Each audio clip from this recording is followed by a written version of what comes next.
This is the Natural History Museum, the show that explores the treasures of London's Natural History Museum. Your hosts are Robbie and Terry, both 15. Every week they break it down so you actually get it. Welcome to the Museum explores the treasures of London's Natural History Museum. I'm Terry. And I'm Robbie, and today we're heading somewhere that might literally shake you up, the Earthquake and Volcano Gallery. Which, fair warning, is not where you want to be if you're scared of the ground moving beneath your feet. Or lava. Definitely not the place for lava phobes.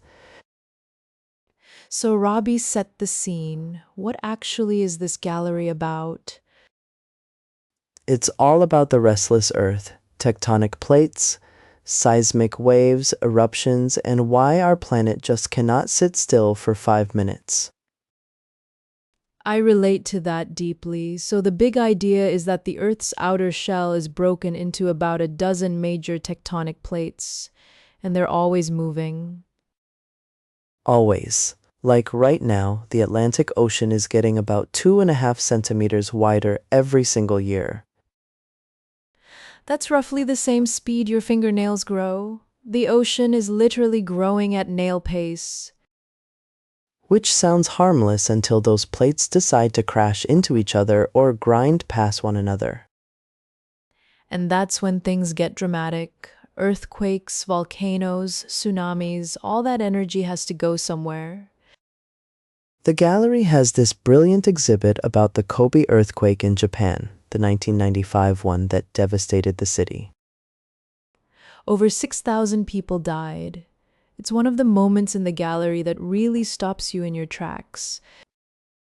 And there's an actual model of a Japanese grocery store that shakes, so you can feel what a 6.9 magnitude quake is like. I have done that simulator and I can confirm it is absolutely terrifying and also weirdly fun. Very much a terrifying fun situation, like a roller coaster designed by a geologist. Now let's talk volcanoes, because the gallery does not skip those.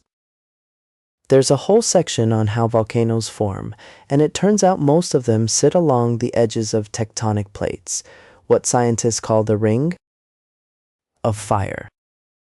Not even slightly. The Ring of Fire circles the Pacific Ocean and accounts for about 90% of the world's earthquakes. 90%. The Pacific is basically the drama queen of all oceans. And there are real volcanic rock samples you can touch, igneous rock formed when lava cooled millions of years ago. Holding a chunk of ancient volcano is genuinely one of the coolest things a museum lets you do. There's also this incredible cross-section showing what's actually inside the Earth: inner core, outer core, mantle, crust. The inner core alone is about 5,000 degrees Celsius. That's hotter than the surface of the sun. Let that sink in. There's something hotter than the sun sitting underneath us right now, all the time. Absolutely normal. Nothing to worry about. The crust, by comparison, is laughably thin, like the skin on an apple, relatively speaking. Which makes the fact that we live on it feel like a very bold life choice. Bold or ignorant, possibly both.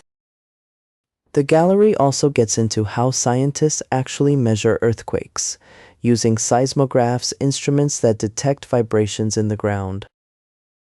The scale most people know is the Richter scale, but scientists today mostly use something called the moment magnitude scale. It's more accurate for big quakes. Each whole number up on the scale means about 32 times more energy released. So, a magnitude 8 is not just a bit worse than a 7.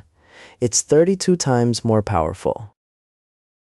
That exponential jump is what makes the really big ones so catastrophic.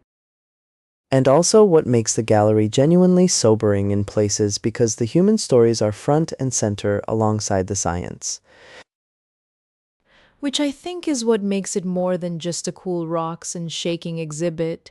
It connects the geology to real lives. The museum does that really well. It never lets you forget that science has stakes.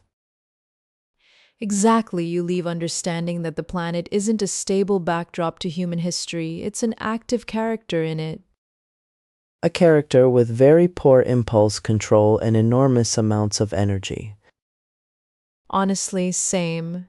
So if you're visiting the Natural History Museum, do not sleep on this gallery.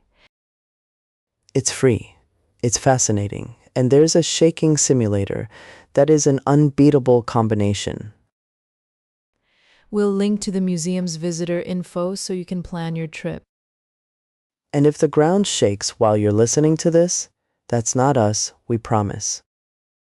Almost certainly not us. Thanks for listening, everyone. Stay curious, stay on solid ground, and we'll see you next week on the Natural History Museum.